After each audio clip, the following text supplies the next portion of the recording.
All right, everybody. Welcome to another episode of Work in Progress with John Lane and Will Barfield. We have an awesome guest, Clark Rinehart, on today. But first, podcast banter time. Will, last time I saw you, I had COVID. How are you feeling? I'm better, but still, what a drag. I wouldn't recommend that to anyone. I'm feeling better that you feel better. Thank you. And the fact that you carried off a couple of in-person presentations and meetings in front of groups with the mask on and that cough of yours, pretty impressive. That was fun. We did I did a nice meeting with Activate Good board. Hi, everyone. Then you and I did our road show with the SHRM group down in City Club Raleigh. So that was fun. But Will, I was thinking about this. I read a study that the COVID virus can't get through bourbon cells. Have you heard anything about that? I had. That's why my liver is soaked in bourbon. It's a health protection effort. Good to know. Good to know. All right, let's get into today. But first, and this will come up on bloopers later. But we are desperately trying to get the Wegmans seltzer people, plain seltzer. So Will's got the good stuff to come on as a sponsor.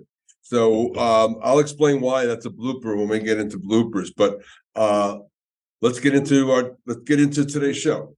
Why won't my clicker work? I went and bought this clicker. Here it goes. All right. You did. Now it's working again. So we've had the one from last week. Was that? Is that the one from last week? Yes, that's fancy. Yeah, that's fancy, right? Very okay. Nice. So we talk about leadership traits under stress, and we try to help our guests to recognize and maximize their unique superpowers. Wait, where's us? Here's us. I'm John Lane. I'm Will Barfield. And we are a work in progress. Work in progress. Clearly. We really have to practice a little bit more. Will, I was we'll get to the show in a minute, but I was thinking the name of our production company is going to be Slipshod Productions, and I think anyone who's still listening, hi Mom, is never has a descriptor been more accurate. Yes, exactly. So I'll get that turned into a logo soon. Okay, our special guest who is sitting here, he's not in a prison cell. He just looks like he is. Welcome to the show, Clark Rinehart. Clark, how are you, brother? I'm good, man. I'm good. This is not a prison environment. However, I am in a co-working space here in Wake Forest. So nice. Really excited to be here. You two are truly the epitome of work in progress, and I'm grateful for you. Yeah, I'm grateful for you. Yeah.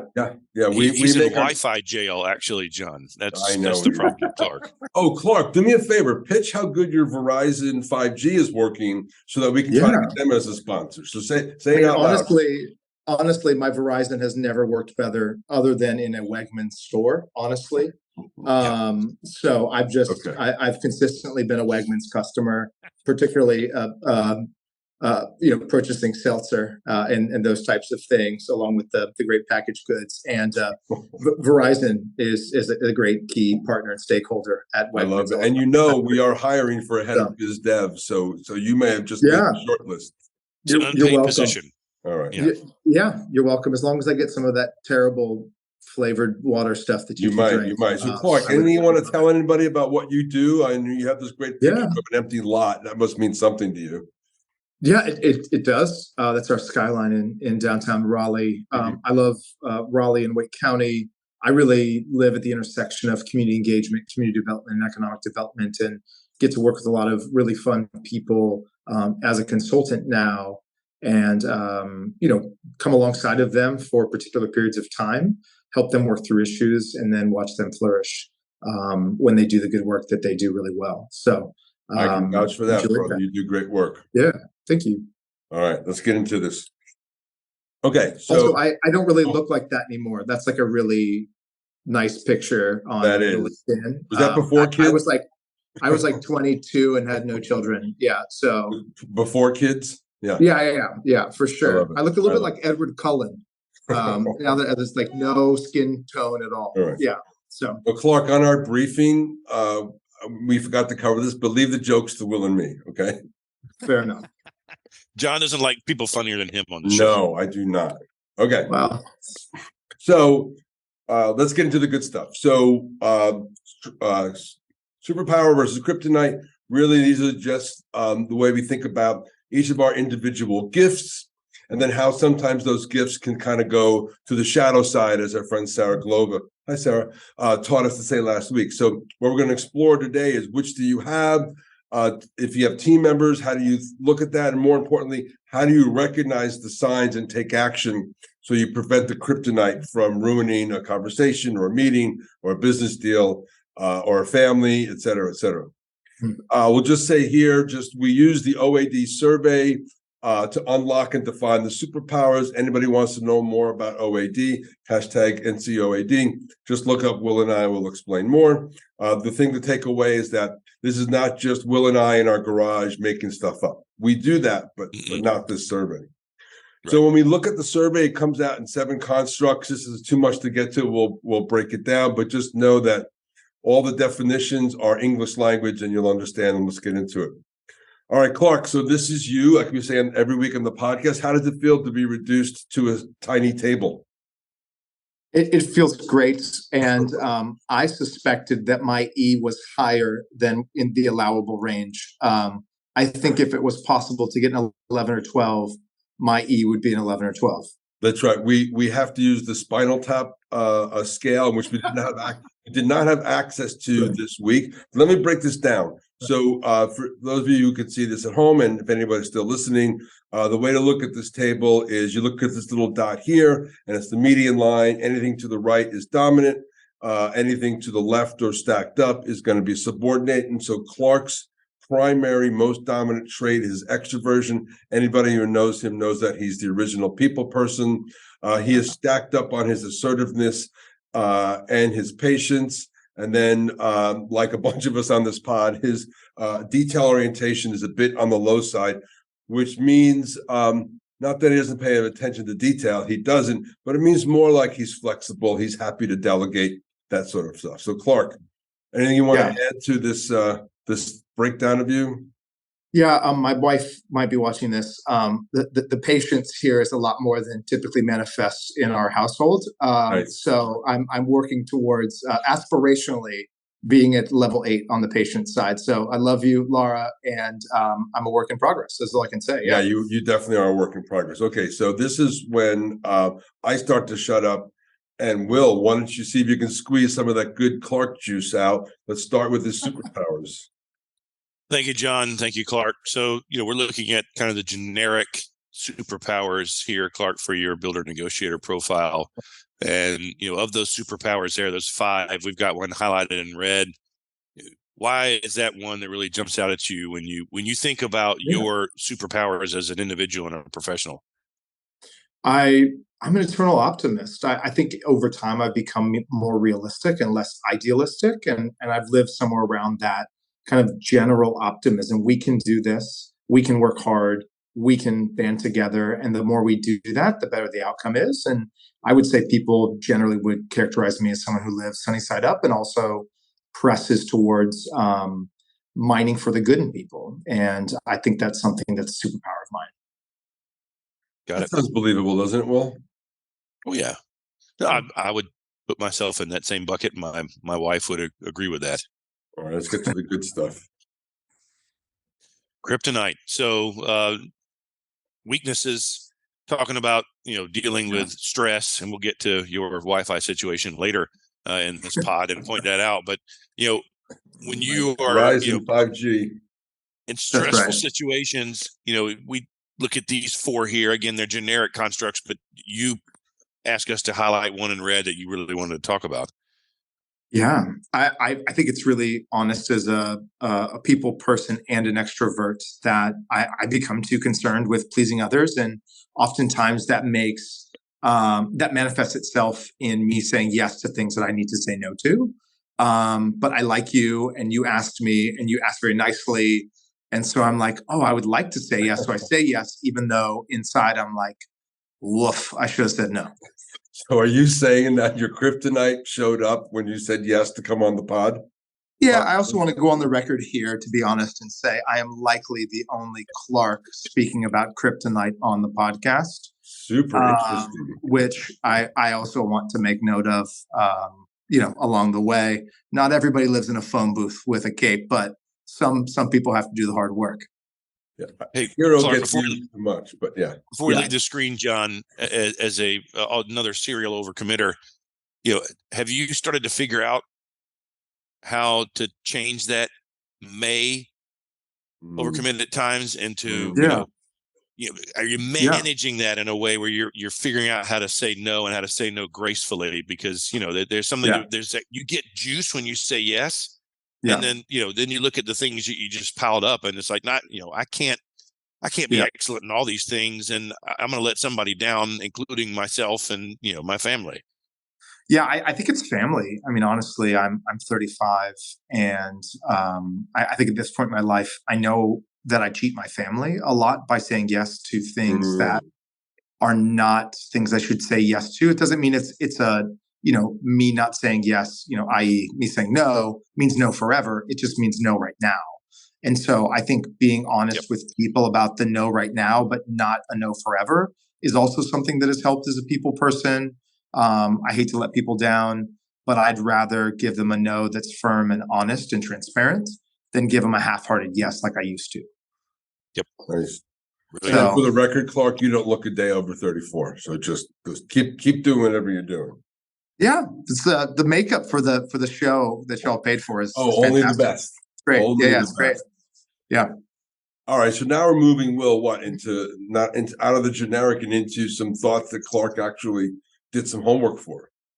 Yeah, so this is you reflecting on the readout that was shared and kind of the notes that you took about your own superpowers.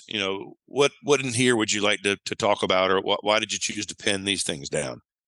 I think as I look at other extroverts in my life and people that I admire and respect, these are things that they've spoken into my life about. I would say the thing that I'm probably that's really my superpower are the last two things. I think other people are really good at being people-centric and are good connectors. I think I'm inherently and consistently curious about a lot of things. And I also work really hard to connect seemingly disparate things together, which is another part of what I think is my particular superpower. Someone might see these two things as, two different, types of verticals in a professional setting. I'm mining immediately for the ways in which those things go together. Yeah. All right. Hold the applause. Yes. Great. Thanks, Mom and everybody. Let's get to this. So Will, tear him apart. I mean, ask him some questions. Yep. Okay. Yeah. I'll be kind-ish. So Kryptonite, Clark, you made some notes here too. I can't wait to have a little banter with you about that. We tend not to click multiple times on the superpowers, but we do try to bring you to tears here. I'm ready. I'm sitting down. I think it's what we noted before. I mean, part of the shadow side that Sarah noted is the yin and the yang of the superpower, right? When the superpower is in a healthy place, we're good. But I live a lot of times at this point in my life in Kryptonite land. And it's typically my own self-sabotage, knowing the things that I know, and yet still going to the old well of pleasing others because it feels good when someone scratches your back and says, thanks so much for hanging the moon for me. And I think particularly as a white male, it's easy to have, to show up and sometimes have people clap for you. And I think that's something I gravitate to. Yeah. And I now know that about myself, and I try to be deliberate about all those things. I also hate to admit publicly that I'm not a really good sustainer, but it's true. I like to build things. I'm inherently curious, and I do those things for a time. I try to figure it out. Once I figure it out, I kind of get bored, and I need people to help me iterate to stay in as a sustainer or a founder. I need those sustainer types to really help me see it through. Oftentimes I just get bored and I lose the thread, and that's a problem. It's not fair to people on my team. And it's just not also me being my best self. And I've tried to work on that, and it's one of the things I've noted for myself as a way to grow professionally, in particular in 2023. A couple things, if I may. Number Yeah. one, that builder not sustainer point. That's a part and parcel, I would think, with that low P. That patience piece that we pulled out of that chart when you were reduced to a two-dimensional graph, and that the piece about them being so thrilled that you hung the moon. Look, as a serial overcommitter, and particularly in volunteer and fundraising and just community collaborative efforts, there's the 80-20 rule in sales, right? The 80% of your business comes from 20% of your clients. And I've said a million times, I think 90% of your productivity from volunteers comes from 10% of the volunteer base. It's really, really hard to find someone who will volunteer and volunteer well and show up and respond to emails and contribute and raise some money or whatever, and not just want to put it on their LinkedIn that they were on the board. Right. But when you hang the moon, as soon as the moon is hung, they're like, that was, love you so much. That was great. Here's some planets and there's some stars. Let's do it again. You hang all of those, please. And then you're in this, you're sucked into this trap of kind of overachieved. And, this is my reward, is go overachieve more. And not that I'm casting blame on those people, because gosh knows they need the help. But you got to be careful about that. The moon hanging point that you made there, and the fact that family is what's raising that flag. I'm glad you're listening. That is it's number one. Yeah, it's tricky, and I think at the ripe old age of 35, as I mentioned before, I've learned some of those things. You also mentioned low P. I thought you said low T. I just want to reiterate that I'm 35, and so I know that's ahead of me here in the not too distant future. You know what? We could talk about your T another time. I go over your score. I know where it's supposed to be. Absolutely. And again, I'll remind you about the funny. That's fair. Can't be funnier than John. Clark, you get the final word. Wrap us up. What do you take away from this? And how do you use this in your business and family life going forward? Yeah, I think it's the money piece. I mean, as a people person and as a heart person, more than a head person, I think from my heart, I operate from my heart. Those two things go together. I'm getting better at the heart and the mind. But the last piece, the not money driven, I think sometimes people initially equate that to like everything is not for profit, everything is charity. And for me, it's not that, but it's also not my main driver. Whereas I think for a lot of folks, it can be a main driver. For me, it's something that I consider in my top 5, but it's not typically the thing that wins the day. And I wish that wasn't true sometimes, where I could just choose the dough and say, like, I don't care what the widget is, even if it's toxic, let's do it because there's commas and zeros. But I just can't do it.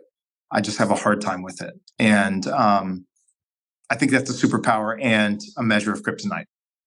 And I'm also, Will, I got to say, and tell me if you agree, we may be bordering on humble brag time. Do we want to hit the humble brag button, or are we going to let Clark off the hook on this one? We haven't had to hit it once yet. I give him a pass. I mean, I think it's close, though. And also, I forgot to buy the humble brag button. So, Clark, you get a pass this week. All right. We're adding a new segment this week. Who's next? Clark, who's up next with us? You have to get Valencia Harris. She runs Empower All Inc. She is a game changer for our community, committed to STEAM education for kids. You got to get her on the pod, no doubt. Valencia, we will do that. Harris. Does she have better Wi-Fi than you? She has far better Wi-Fi and a lot of, let's be honest, all things are better with Valencia. Yes. Will Barfield bringing the funny. Clark will hold you to help on that invite. Thanks, everybody. Thank you, John. Thank you, Clark. A lot of fun.